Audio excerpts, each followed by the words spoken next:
Messi দর্শনে গত শনিবার যুবভারতীতে ধুন্ধুমার বাঁধে চূড়ান্ত বিশৃঙ্খলা তৈরি হয়, আর সেই ঘটনা নিয়ে আজকে মুখ খুলেছেন প্রধানমন্ত্রী। ফুটবল প্রেমীদের মন ভেঙে দিয়েছে সাম্প্রতিক ঘটনা। পশ্চিমবঙ্গ থেকে ফিরে যুবভারতীর কাণ্ডে তৃণমূলকে তীব্র আক্রমণ করলেন। তৃণমূলের সৌজন্যে লজ্জায় মুখ থাকতে হয়েছে ফুটবল প্রেমী রাজ্যকে, অনেক কিছু সহ্য করতে হচ্ছে পশ্চিমবঙ্গবাসীকে। যুবভারতীতে বিশৃঙ্খলা নিয়ে তৃণমূলকে আজ এভাবেই তীব্র আক্রমণ শানিয়েছেন প্রধানমন্ত্রী।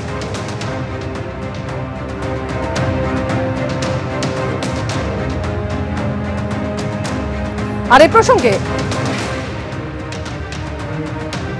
গত শনিবার যুবভারতীতে যে চূড়ান্ত বিশৃঙ্খলা তৈরি হয় তা নিয়ে আজকে মুখ খুলেছেন প্রধানমন্ত্রী।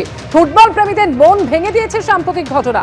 পশ্চিমবঙ্গ থেকে ফিরে যুবভারতী কাণ্ডে তৃণমূলকে তীব্র আক্রমণ করেছেন তিনি। তৃণমূলের সৌজন্যে লজ্জায় মুখ ঢাকতে হয়েছে ফুটবল প্রেমী রাজ্যকে, অনেক কিছু সহ্য করতে হচ্ছে পশ্চিমবঙ্গবাসীকে।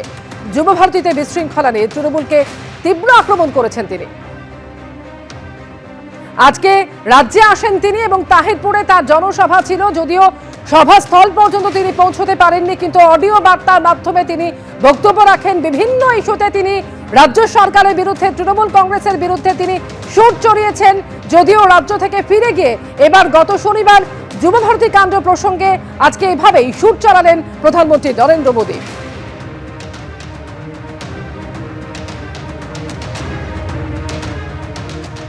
কলকাতা তো ফুটবলের মক্কা, এটা অনস্বীকার্য।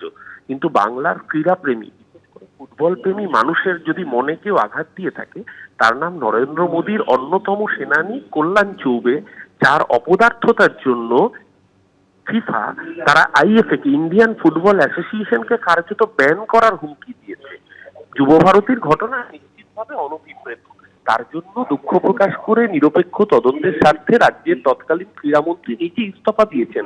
যারা বানান ভুল নিয়ে বড় বড় কথা বলেছে তাদের সমস্ত পোস্টারে বানান ভুল ছিল। আসলে আজকে নরেন্দ্র মোদী প্রথম গো ব্যাক খেয়েছেন। তিনি আজকে নদিয়ার মাটিতে না নেবে দূর থেকে পালিয়ে গিয়ে 56 ইঞ্চি ডায়লগ মুখে দেন, কার্যত উনি 16 ইঞ্চির ছাতি। তাই জন্য পালিয়ে গিয়ে দমদম থেকে ভিডিও কনফারেন্সিং এ বক্তব্য রাখতে হয়েছে। মতুয়াগড়ে মতুয়াদের মুখোমুখি হওয়ার হিম্মত তিনি দেখাতে পারেননি। যুবভারতী কাণ্ডে ধৃত শতদ্রুর 22 কোটি টাকা ফ্রিজ করল এসআইটি। শতদ্রুর রিস্টার বাড়িতে তল্লাশি থেকে প্রচুর নথি বাজেয়াপ্ত করা হয়েছে, এমনই সূত্রের খবর। ভারত সফরের জন্য মেসিকে 89 কোটি টাকা দেওয়া হয়েছিল। মেসির সফরের জন্য কর বাবদ কেন্দ্রকে দেওয়া হয়েছিল 11 কোটি টাকা। টানা যে জেরা করা হয় শতদ্রু দত্তকে, সেখানে এমনই তথ্য পাওয়া গিয়েছে বলে জানা যাচ্ছে এবং ইতিমধ্যেই 22 কোটি টাকা ফ্রিজ করেছে এসআইটি। ময়ূর ঠাকুর চক্রবর্তী এই মুহূর্তে রয়েছেন আমাদের সঙ্গে। ময়ূর, কি খবর? দেখো, শতদ্রু দত্তের যে ব্যাংক অ্যাকাউন্ট ছিল, সেখানে ওর যে রিসার বাড়ি, সেখানে কালকে এসআইটি তদন্তকারী আধিকারিকরা তল্লাশি অভিযান চালান। সেখান থেকে transaction details, bank account details, আরো কিছু এগ্রিমেন্টের কাগজ, সেগুলো এসআইটির যারা অফিসার তারা সিজ করেন। এরপরই শতদ্রুর যে ব্যাংক অ্যাকাউন্ট, সেই অ্যাকাউন্টে দেখা যায় যে লিও মেসির কলকাতায় আসা এবং এই ইন্ডিয়া ট্যুরের জন্য কত টাকা সেখানে ডিপোজিট হয়েছে। এবং সেখান থেকেই পুলিশ আধিকারিকরা স্টেটমেন্ট থেকে এক্সামিন করে দেখেন যে 21 কোটি টাকা সেটা এই পুরো লিও মেসির ইভেন্টের টাকা হিসাবে তার অ্যাকাউন্টে রয়েছে।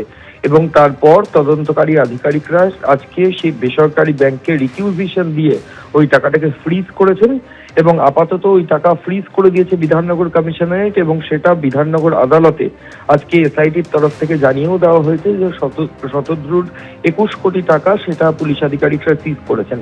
এর পাশাপাশি তাকে এক্সামিন করা হয়েছে গতকাল প্রায় 5 ঘন্টা, এবং শতদ্রুকে এক্সামিন করার পর শতদ্রু যেটা এসআইটিকে জানিয়েছে যে লিও মেসির ইন্ডিয়া ট্যুরের জন্য 89 কোটি টাকা সে লিও মেসিকে দিয়েছে, 11 কোটি টাকা ভারত সরকারকে ট্যাক্স দিয়েছে, এবং এই 100 কোটি টাকার হিসেব বোঝাতে গিয়ে সে বুঝিয়েছে যে 30 কোটি টাকা টিকিট থেকে পেয়েছে, 30 কোটি টাকা অ্যাডভার্টাইজমেন্ট থেকে পেয়েছে শতদ্রু, এবং বাকি টাকা হায়দ্রাবাদ এবং দিল্লি, মুম্বাই থেকে যারা ওকে ফাইন্যান্স করেছে সেখান থেকেও জোগাড় করেছে। এমন তথ্যই পুলিশ আধিকারিকদের কাছে দিয়েছে। এখন পুলিশ আধিকারিকরা পুরো শতদ্রুর যে স্টেটমেন্ট সেটা ওরা রেকর্ড করেছেন, এবং তারপর সেটা রি-এক্সামিন করা হবে। অন্যান্য জায়গা, অন্যান্য যে সমস্ত তথ্য প্রমাণ পাওয়া যাচ্ছে তার সাথে মিলিয়ে দেখা হবে যে শতদ্রু যেটা বলছে সেটা ঠিক বলছে কি। ধন্যবাদ ময়ূর। আর এবার আপনাদের দেখাবো গত শনিবার ঠিক কি হয়েছিল। যুবভারতীতে যখন মেসির অনুষ্ঠান ছিল তখন চূড়ান্ত বিশৃঙ্খলা তৈরি হয়। যে হাজার হাজার দর্শকরা এসেছিলেন তাদের অভিযোগ ছিল যে তারা মেসিকে দেখতে পাননি। একটি একটিবারের জন্যও তারা দেখতে পাননি, হাজার হাজার টাকার টিকিট কেটে তারা এসেছেন। For being a generational talent who blends over a decade.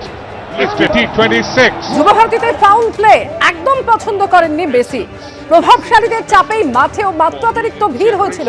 প্রথমে 150 জনকে গ্রাউন্ড অ্যাক্সেস কার্ড দেওয়া হয়েছিল, পরে প্রভাবশালীদের চাপে এই সংখ্যাটাকে 3 গুণ বাড়াতে হয়।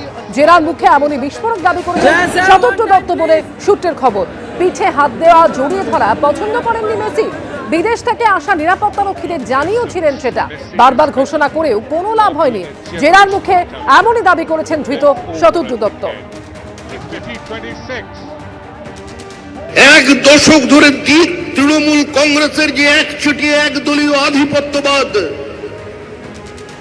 যে বিধ্বংসী আধিপত্যবাদ প্রতিষ্ঠা করে দিয়েছিল, তার বিরুদ্ধে মানুষ রাস্তায় নেমেছিলেন জীবনের দাবিতে, জীবিকার দাবিতে, মানুষের মেধার মর্যাদাকে রক্ষা করবার দাবিতে।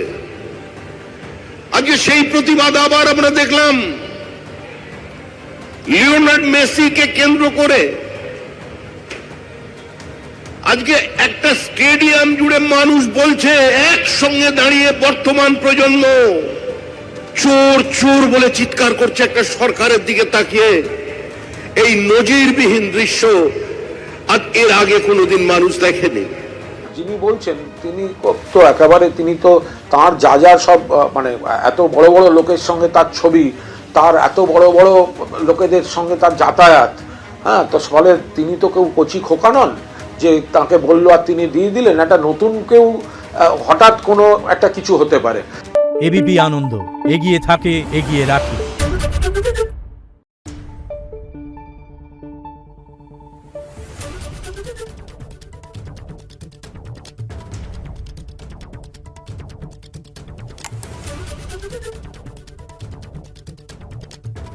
Thank you.